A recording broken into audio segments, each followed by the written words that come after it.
Get out. That was the first thing Laura Scott screamed at me. Her voice cut through the quiet evening like a siren, shrill, demanding, impossible to ignore. I had just stepped into my new life, arms full with the first box from the moving truck, when she came storming down the sidewalk. I didn't even know her name yet, but the way she carried herself, the folder clutched to her chest like a weapon, the stiff heels stabbing the concrete, told me everything. This woman thought she owned the street. The neighbors froze in place. Children who had been riding bikes skidded to a stop, their laughter evaporating. Curtains twitched open. Every eye turned toward me, the newcomer who dared to step foot where apparently I wasn't wanted. Laura's words came like bullets. Dues are overdue, you'll be fined, pack your things and leave immediately. I stood there stunned, gripping the box against my chest. All I could think was, what on earth had I walked into? This was supposed to be peace. My name is Jake Rogers, 42 years old. After 2 decades of grinding as an IT consultant, I had finally saved enough, finally inherited enough to put down roots. My grandmother Rose's cedar-sided cottage on Lake Maplewood wasn't just a house. It was a memory made solid. It was the dock I fished from as a kid. The porch where I listened to ghost stories about the lake, remembering everything. I thought those stories were just folklore. I didn't know how right Grandma Rose really was. Moving here wasn't just about nostalgia. My wife, Tracy, and I had decided we needed out of the city. The endless noise, the constant traffic, the stress. It was too much. Tracy was pregnant with our first child, already exhausted, already sick most mornings. I wanted her to wake up to birdsong and sunlight glittering off the lake, not honking horns and sirens. So when we unlocked that front door, when I felt the cool wood of my grandmother's house beneath my hand again, I thought we were walking into safety. But I hadn't counted on her. Laura Scott, HOA president, self-proclaimed Queen of Oak Ridge. I still remember the look in her eyes when she demanded nearly $300,000 in annual dues. Yes, you heard that right. $270,000, more than I'd ever paid for a home in my life. I laughed at first. I thought it had to be some kind of sick neighborhood joke. But Laura didn't laugh. She tapped her folder like a gavel. This is Oak Ridge. We don't tolerate rule breakers, nonconformists, undesirables. And that last word, undesirables, she lingered on it like poison on her tongue. I clenched my jaw, tried to stay calm. Tracy was on the porch behind me, her hand protectively resting on her belly. I didn't want stress near her. Not today, not ever. So I told Laura the truth. I don't think this property is even in your HOA. My grandmother lived here 30 years. She never paid dues, not once. And that's when her eyes lit up, not with reason, not with understanding, but with something between rage and delight. She yanked a paper from her envelope, waved it inches from my face. See, it's all here. This is our community, and you will follow our rules. I scanned it quickly. Official seals, signatures looked legitimate until I saw it. Maplewood Avenue, not Maplewood Drive. My address wasn't even on her map. But before I could speak, before I could point out the fatal flaw, Tracy gasped. I spun around. She was gripping the porch railing, her face pale, sweat rolling down her forehead. Her other hand clutched her belly. Jake, her voice trembled. It hurts. My heart stopped. I dropped the box, heard ceramic shatter at my feet, but none of it mattered. She doubled over, then collapsed. I was at her side in a second, arms around her as she went limp. Tracy, stay with me, please stay with me. And behind me, Laura's voice. Oh my God, she sneered, pulling out her phone. She's faking it, you people don't belong here. I wanted to scream. I wanted to throw her folder into the lake and watch it sink. But I didn't have time. Tracy's breath was shallow. Her skin was cold. The baby, our baby, was on the line. I scooped her up, carried her to the car. Laura's shrieks followed me like a curse. You'll regret this, Jake Rogers. Her voice echoed across the lake as I slammed the car door shut and tore down the road, white-knuckled on the wheel, the only thing in my mind, get her to the hospital. But I didn't know it yet. That night wasn't just a medical emergency. It was the beginning of war. Because Laura Scott hadn't just crossed a line, she had declared battle. And I promised myself as the sirens of the ER grew closer, No matter what it took, she would regret the day she tried to claim my home.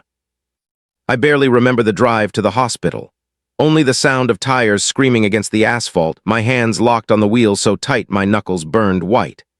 Every glance toward the passenger seat felt like a dagger to my chest, Tracy's pale face, her lips trembling, her hand weakly clutching her belly. She whispered through clenched teeth, I'll be fine, but her eyes betrayed her. She was terrified. And so was I. All I kept thinking was, we left the city for peace. And on our first day here, my wife and unborn child were fighting for their lives, because of one woman's obsession with power.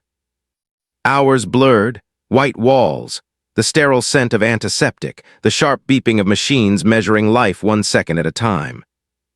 When the doctor finally stepped in, I swear I forgot how to breathe. Your wife and the baby are stable, he said carefully.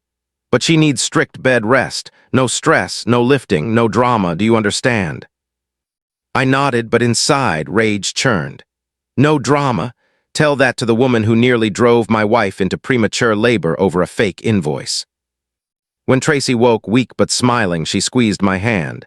Jake, don't let her push you around. She thrives on fear. Her voice was soft, but there was something in it. A quiet strength, inherited from her father, a colonel who had taught her never to bow to intimidation. Even lying there pale and exhausted, she had more courage than Laura Scott ever would. I kissed her forehead. Rest, I'll handle everything. But inside, I made a vow. Laura had crossed a line she couldn't uncross. When I returned home, the moving truck was gone, the sun sinking low over the lake. The quiet should have been peaceful, but it was. It was heavy, like a storm waiting to break. That's when I saw him, Mike Clark, my neighbor, standing in my driveway, phone in hand. His face was set, jaw tight, like a man carrying proof of a crime. Got something you need to see, he said, and then he pressed play. Laura's voice exploded from the screen, sharp and venomous. She's faking it. She's trespassing. Get someone here before she causes trouble. And there I was, caught on video, struggling to lift my unconscious wife into the car while Laura screamed into her phone. Watching it from the outside made my blood boil hotter. This wasn't a misunderstanding anymore. It wasn't even just harassment. It was slander, maybe even endangerment. Mike shook his head. I've lived here 5 years, man. She's done this to everyone. My parents. She fined them for hanging red lanterns during Lunar New Year. Said it clashed with the neighborhood aesthetic. His smile was thin, bitter, but his eyes burned. People are scared of her, but we're not all on her side. For the first time, a crack appeared in Laura's empire. She wasn't the unshakable queen she pretended to be. If Mike hated her this much, who else did? I thanked him, told him we'd stay in touch. Then I went inside, my mind turning gears I didn't know I had. But Laura wasn't done. The very next morning, I was outside rearranging boxes when her shadow returned, this time with backup. Her nephew, Derek. A tall guy built like a linebacker standing half a step behind her. But his eyes, they betrayed something. He wouldn't meet mine, kept glancing at the ground, not a soldier, more like a prisoner. Laura, of course, was all fire and venom. I see you tried sneaking out last night, she sneered. But we'll be watching. The HOA doesn't tolerate loopholes. Loopholes? She said it out loud, as if admitting she knew my house wasn't under her thumb. I almost laughed, almost. Instead, I locked eyes with her and said calmly, this house is mine, and I'm not signing anything. Her face twitched, fury leaking through the cracks. Derek shifted uneasily beside her. I caught the quick dart of his eyes toward me, then away. He wanted to speak, but fear sealed his lips shut. That moment stuck with me all day. Laura was obsessed with control, but Derek looked like a man caught in chains. That evening, I tucked Tracy into the couch with pillows and water. She tried to joke. Imagine our kid growing up here, learning evasive maneuvers before walking. I laughed, but deep inside, I knew the truth. Laura wasn't done. And sure enough, there was a knock at the door. I opened it. Derek. Hands shoved in his pockets, shoulders hunched, eyes flicking nervously toward his aunt's house. Hey, he muttered. I just wanted to say I'm sorry about yesterday. I didn't know she was going to call anyone. I studied him. He was supposed to be her enforcer. But right then, he looked like a kid dragged into a war he didn't ask for. She doesn't give you much of a choice, does she? I asked. For the first time his eyes met mine. His jaw twitched. You have no idea. Then he leaned closer, dropped his voice so low it was almost a whisper. Be careful she doesn't lose gracefully. And just like that, he turned and walked away, his shadow disappearing into the night. I shut the door and leaned against it, heart pounding. If her own nephew was warning me, then whatever Laura had planned next was going to make that $270,000 invoice look like child's play. And as I looked at Tracy curled on the couch, hand resting on her stomach, I knew one thing for certain. I wasn't just moving into my grandmother's house anymore. I was preparing for war. The morning after Derek's warning, the air felt heavier, like the entire street knew something I didn't. When I stepped outside to grab the newspaper, 3 neighbors across the street stopped mid-conversation. Their eyes darted toward me, then away, fast, like guilty children caught whispering. One leaned in, whispered something, and the group huddled closer. The feeling was unmistakable. High school all over again, when a rumor about you spreads before you've even heard it yourself. By noon, I couldn't escape it. At the local cafe, where the barista normally talked my ear off about football scores, she slid my coffee across the counter without a word. No smile, no eye contact, just a quick glance to the door like she hoped I'd leave before someone saw me.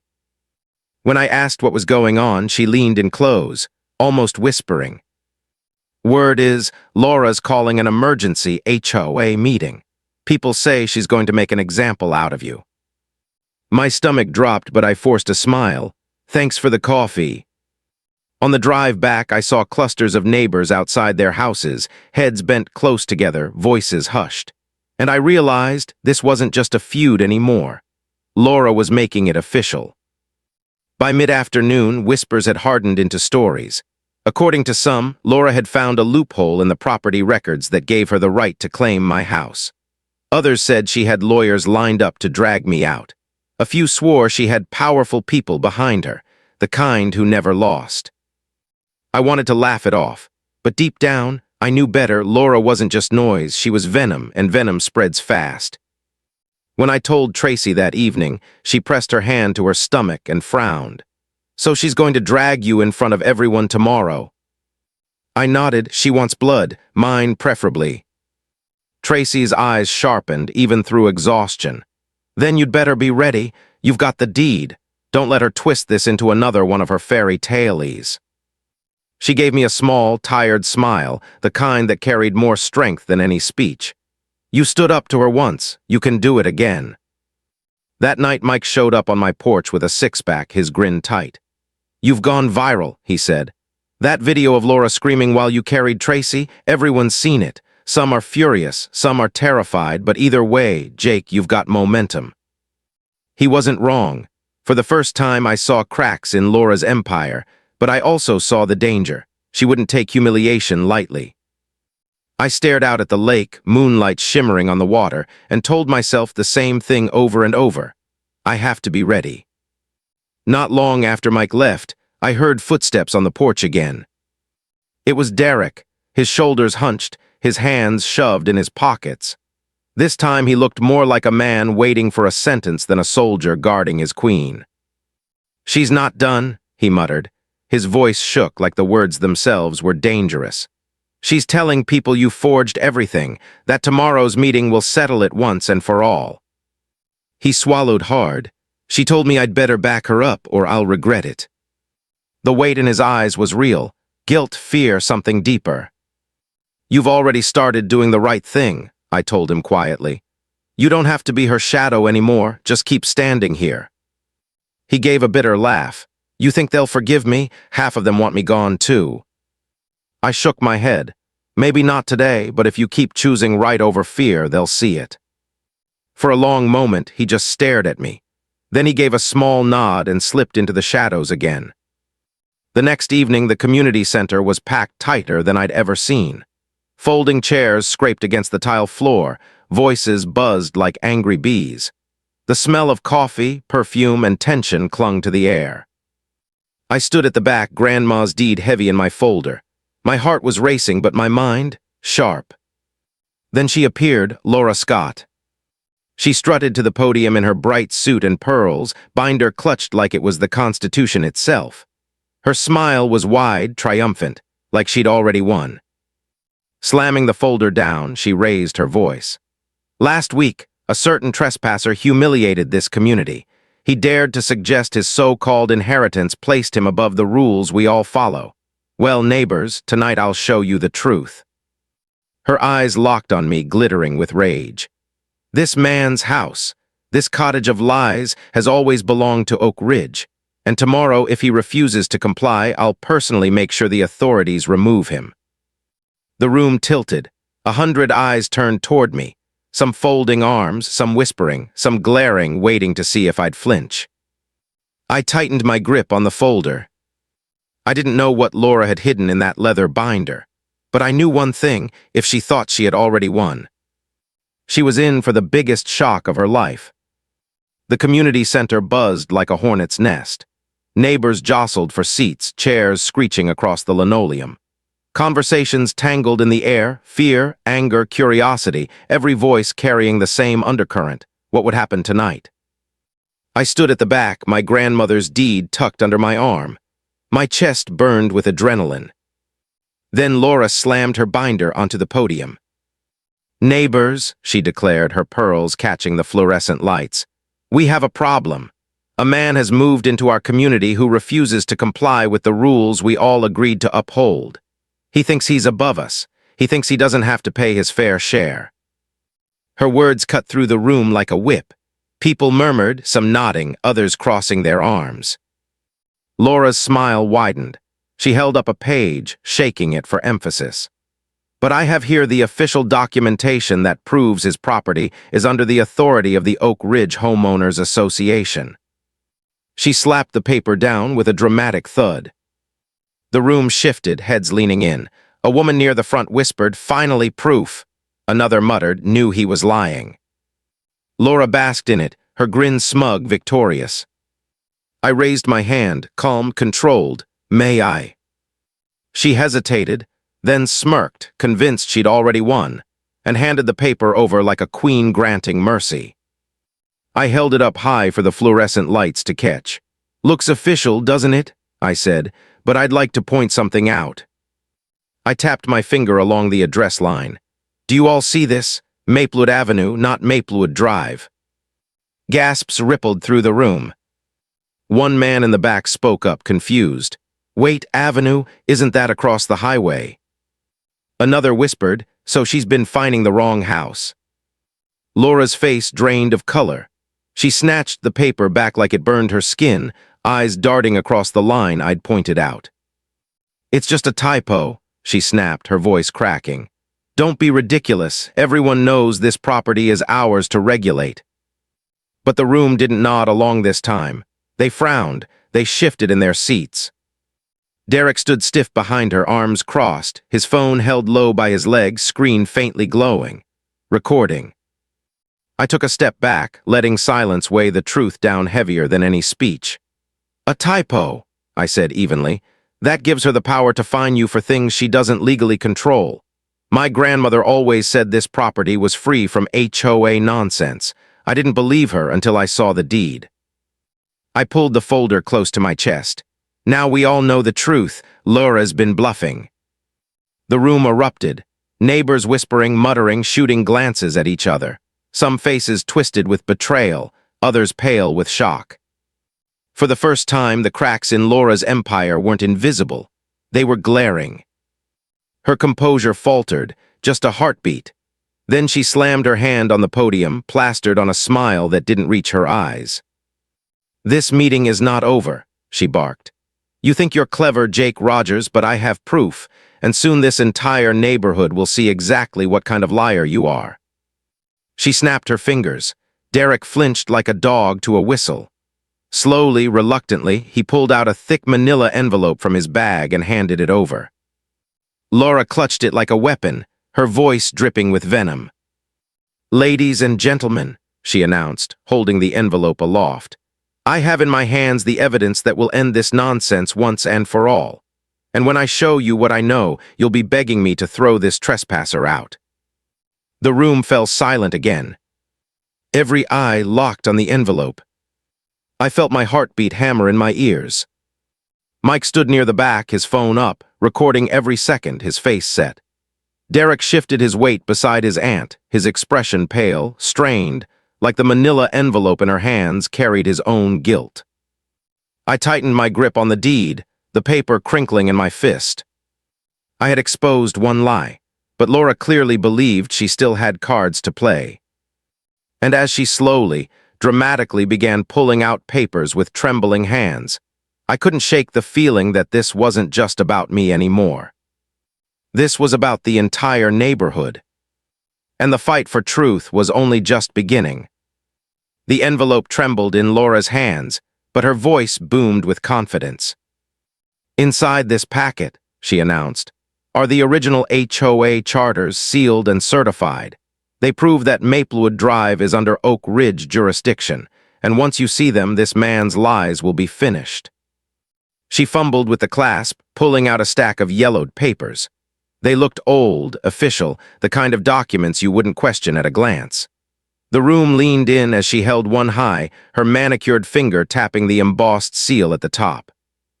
"Proof," she cried. "Signed in 1972, every property east of the lake ours." Gasps echoed. A few people nodded, uncertainty spreading like smoke in a crowded theater. But something was off. Even from across the room, I recognized that seal. My grandmother had shown it to me once, explaining how the county used it on zoning documents. I remembered because she had laughed. Funny how official stamps don't always mean official truth. So I spoke up, calm, steady. "Mind if I take a closer look?" Laura stiffened. "No, this is HOA property, you'll twist it." But before she could tuck the paper away, a voice rang out from the middle row. "Let him see it." Mike, phone still raised, eyes locked on Laura. Others joined. "Yeah, if it's real, what's the problem? Show him." The pressure mounted. Laura's smile cracked. Finally, with a dramatic sigh, she thrust the page toward me like she was granting mercy. I held it up, scanning carefully. And then I saw it. Bottom right corner. Ink bled faintly where someone had traced over the year. 1972 had been crudely re-inked over what looked suspiciously like 1992. My heart pounded. "This isn't an original charter," I said, voice echoing. "This is a doctored zoning map. The ink's fresh. Whoever wrote this changed the date to make it look 50 years older than it is." The room erupted, shouts, gasps. One neighbor stormed out, muttering curses under his breath. Another shouted, "You've been lying to us." Laura's face twisted, rage and panic colliding. She grabbed the papers back, stuffing them into the envelope. "You don't know what you're talking about. These are certified. You're not a lawyer, you're not an official, you're—" Her voice broke off, because two uniformed officers had just walked in the back door. The room fell silent. Every head turned as the cops stepped forward, hands resting near their belts, eyes sweeping the crowd.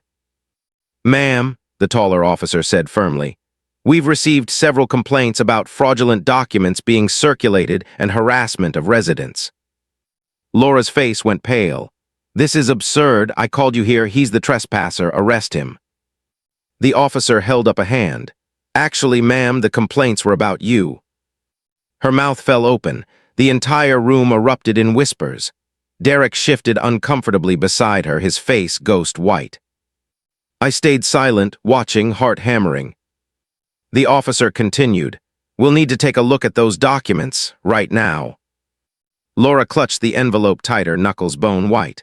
"These are private HOA papers. You have no authority." But the second officer stepped forward, calm, unshakable. "Fraud falls under our authority, ma'am. Hand them over." The standoff stretched like a taut wire ready to snap. Finally, with a trembling hand, Laura surrendered the envelope. The officers flipped through the pages, their expressions hardening with every turn. One shook his head, muttering, "Whoever did this wasn't even careful." The taller officer looked up, his voice echoing through the hushed room. "These are forgeries, not county records, not binding. Whoever presented these as legal authority could face serious charges." Gasps rippled. Neighbors turned to each other, outrage sparking like wildfire. Laura stumbled back, her smile gone, replaced by the wild eyes of someone watching their empire collapse. "No, this is a mistake," she cried, pointing at me. "He's manipulating you, he forged the deed, he tricked us all." But no one was listening anymore. Mike's phone caught every second. Derek's eyes locked on mine, silent, almost relieved. The officers didn't arrest her that night, but they left with the envelope in hand, telling her they'd be in touch. And when they walked out, the air in that room changed. The whispers weren't about me anymore. They were about hers. The Queen of Oak Ridge had been caught in her own snare. But even as the neighbors turned against her, even as the officers carried away her forged crown, I knew Laura Scott wasn't done. She wasn't the kind of woman who surrendered. She was the kind who burned the whole field down just to win a single blade of grass. And that terrified me more than anything. The night after the meeting should have felt like victory. The officers had walked out with Laura's forged papers. The neighbors were buzzing, whispering about her downfall instead of my so-called trespass. But when I pulled into my driveway, headlights cutting across the cedar siding of Grandma Rose's cottage, I didn't feel peace. I felt hunted. Because the porch light I'd left on was shattered. Glass glittered across the steps like teeth, and spray-painted in thick red letters across the garage door were two words that turned my stomach cold. "Get out." I killed the engine, heart thundering. The air smelled sharp, acrid, fresh with paint. Tracy was inside, alone. I sprinted up the steps, crunching broken glass under my shoes, fumbling the key into the lock. "Tracy!" My voice cracked in the stillness. Her voice came from the living room, shaky but strong. "I'm here, Jake." I found her curled on the couch, blanket pulled tight around her, eyes wide. She pointed toward the door. Someone was out there, I heard them, laughing. I dropped to my knees beside her, wrapping my arms around her trembling shoulders.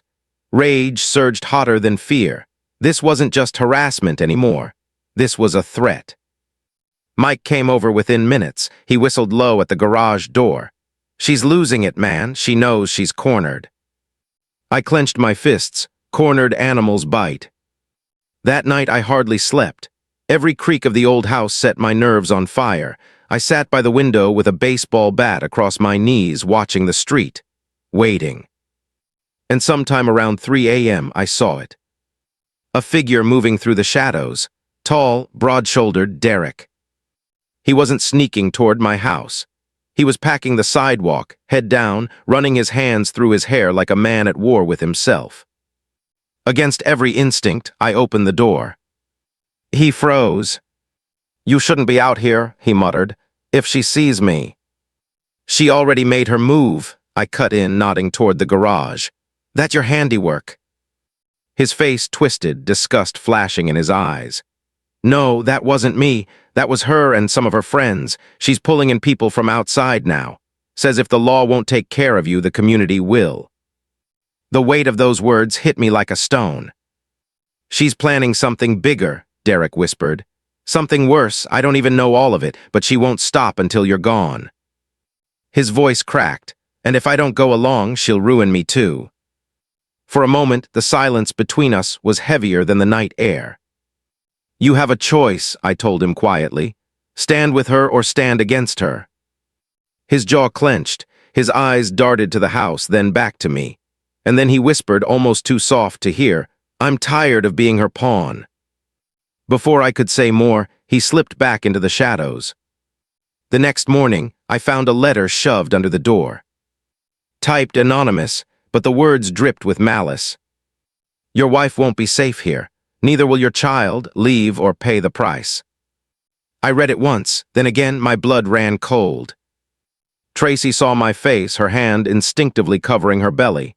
"Jake, we can't live like this." And for the first time, I considered leaving. But then I remembered Grandma Rose. I remembered her voice telling me this house wasn't just wood and stone, it was legacy. It was proof that not everything had to bend to the will of bullies. And as I looked at Tracy's trembling hands, I made a decision. We wouldn't run. We'd fight.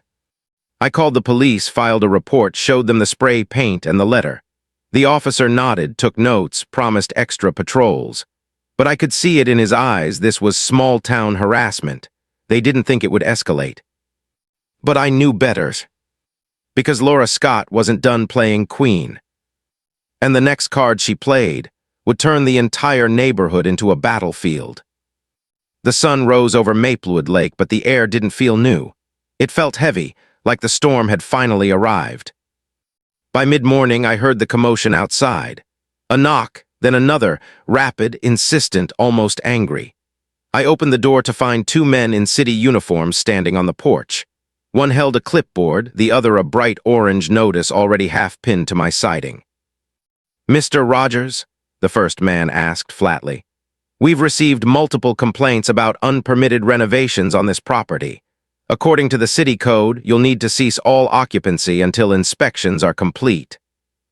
I stared at him. "Renovations, we just moved in, nothing's changed." The man shrugged. "All I know is we got flagged by the HOA." My stomach dropped. Laura again. Tracy appeared behind me, pale but furious. "This is harassment. We haven't touched a single wall in this house." The officer didn't argue. He just stapled the notice to my door and walked off, leaving the bright orange paper flapping like a warning flag. By the time I pulled it down, 3 neighbors had gathered on their lawns, whispering, pointing. Some looked at me with pity, others with suspicion. That was the poison Laura thrived on, turning questions into weapons. Mike stormed over, jaw tight. "She's spreading stories. Says you're converting the place into a rental. Says you're bringing in outsiders to ruin property values." I clenched the notice in my fist until it tore. "She won't stop until she breaks us." Mike's eyes burned. "Then maybe it's time to break her back." That evening, the neighborhood turned into a theater of war. Cars lined the street, headlights glaring. I heard voices outside, shouting, chanting. "Follow the rules. Pay your dues. Get out, trespasser." I stepped onto the porch, heart pounding. At least 20 people crowded the road, torches of cell phone flashlights waving like angry stars. And in the middle of them all, smiling like a queen on her throne, Laura Scott. She raised her voice above the noise. "This man thinks he's above us. He thinks he can waltz in and steal from our community. But Oak Ridge doesn't tolerate freeloaders, we don't tolerate liars, and we don't tolerate trespassers." The crowd roared in approval. Some clapped, others shouted. A few just stood silently, their eyes uncertain. I held up my grandmother's deed, the paper fluttering in the night breeze. "This is proof. My house isn't yours. It never was. Look at the records, not her lies." But Laura laughed, sharp and cruel. "That deed is forged. My lawyers are already on it, and soon the sheriff will be too." I looked around the crowd. Some shifted uncomfortably, others looked away. For the first time I saw cracks, doubt flickering. And then from the back, a voice cut through the chaos. "Enough, Aunt Laura." "Derek." He stepped forward, hands shaking, but his voice steady. "I've watched you lie, I've watched you bully, I've watched you forge documents and terrorize people who just wanted peace. This has to stop." Gasps rippled through the crowd, heads whipped around. Laura's smile froze. "Derek, go home now." But he shook his head. "No, I've stayed silent too long. Jake's telling the truth. His property isn't ours. I saw the documents myself. And if you want to accuse anyone of fraud," his eyes locked on her, "start with the woman holding the binder." The crowd exploded, voices shouting, overlapping. "Is that true? You lied to us. Derek, what proof do you have?" Laura's face contorted, rage twisting every feature. She lunged forward, pointing a trembling finger at her nephew. "Traitor, after everything I've done for you." But Derek stood his ground. For the first time, he looked free. "She doesn't care about this neighborhood," he said, louder now, his voice cracking with emotion. She cares about control, about power, and if you keep following her, she'll drag all of you down with her. The mob faltered, the chant broke, some lowered their phones, others muttered under their breath. Laura saw it, she saw the cracks widening, and that's when she snapped. "You think you can turn them against me?" she screamed, voice wild, unhinged. "I built this community, I own this street, and if he won't leave." Her hand trembled as she reached into her purse. The crowd froze, and for one terrifying moment, the night hung on the edge of a blade. Her hand dove into her purse and the crowd sucked in a collective breath. For a heartbeat, I thought the worst. A weapon, something deadly. My body tensed, ready to shield Tracy inside the house, ready to run or fight. But what Laura pulled out wasn't a gun. It was a folded stack of papers. She whipped them into the air like a flag of war. "Here," she shrieked.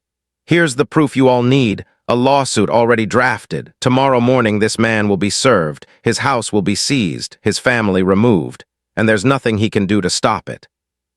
Her words rang through the street, but the reaction wasn't what she expected. The crowd didn't cheer. They murmured uneasy, doubt had taken root. Derek's voice still echoed in their minds. Mike stepped forward, phone still recording. "Show us the lawsuit, Laura, let's see it." Her hand trembled, she clutched the papers tighter. "No, these are private legal documents." Derek's voice cut sharp. "Because they're fake, just like the charters, just like everything else." The crowd gasped, someone shouted, "Let us see." Another voice joined, then another, until the chant grew. "Show us, show us." Laura's eyes darted wildly. Her empire was collapsing in real time, the mob she'd controlled turning against her. And then the sound of sirens filled the night. 2 squad cars pulled up, lights flashing red and blue across the lake houses. The crowd parted, silence falling heavy as the officers stepped out. It was the same pair from the meeting. Their expressions were grave, determined. "Ma'am," the taller one said, his voice calm but commanding, "we need you to hand those papers over." Laura's laugh was high-pitched, brittle. These are mine, this is my neighborhood." But the officer didn't flinch. "Not anymore, we've already spoken with the county clerk. Your so-called evidence has no standing, and the forged documents you gave us, they're enough to open an investigation, right now." The shorter officer held out a hand. "Papers now." For a moment, Laura just stood there, trembling, her kingdom crumbling around her. Then, with a shriek of rage, she hurled the stack of papers into the air. Sheets fluttered down like broken feathers, scattering across the street. Neighbors scrambled, grabbing them, reading them, shouting in disbelief. "These aren't legal forms," one man yelled. "She copied this from Google templates." The taller officer moved forward, handcuffs glinting in the flashing lights. "Laura Scott, you're under investigation for fraud, harassment, and filing false claims. You'll need to come with us." Her scream tore through the night. "No, this is my street, I own this street." But the sound of cuffs snapping shut silenced her. The crowd stood stunned. Some whispered, others filmed. Derek's shoulders sagged with relief as if chains had finally fallen from his back. When the officers led her past me, our eyes locked. Her fury hadn't dimmed, it had sharpened into something colder. "This isn't over, Rogers," she hissed. "You'll regret the day you crossed me." But the night swallowed her words, the squad car door slamming shut on the last of her reign. The neighbors dispersed slowly, murmuring, shaken. Some glanced at me with guilt, others with gratitude. Mike clapped a hand on my shoulder. "You did it, man, she's finished." I wasn't sure. Laura Scott might have been taken away, but scars don't heal overnight. Trust doesn't return with a single arrest. Later, when the street was quiet again, I sat with Tracy on the porch. She leaned against me, her hand resting on her belly, eyes fixed on the moonlit lake. "You kept your promise," she whispered. "You protected us." I kissed her temple, my chest heavy with both exhaustion and pride. "No," I said softly, "we protected each other." Because this house wasn't just wood and stone, it was legacy, it was memory, it was proof that standing your ground mattered. And as the crickets sang and the lake shimmered under the stars, I realized something Grandma Rose had always tried to teach me. Sometimes the fiercest battles aren't fought with fists or weapons. They're fought with truth, with patience, with refusing to bend when bullies demand you break. Laura Scott thought she owned the street. But all along, the only thing she ever owned was her own downfall. You've heard this confession, now wait until you hear the next one. The truth that shatters everything you thought you knew.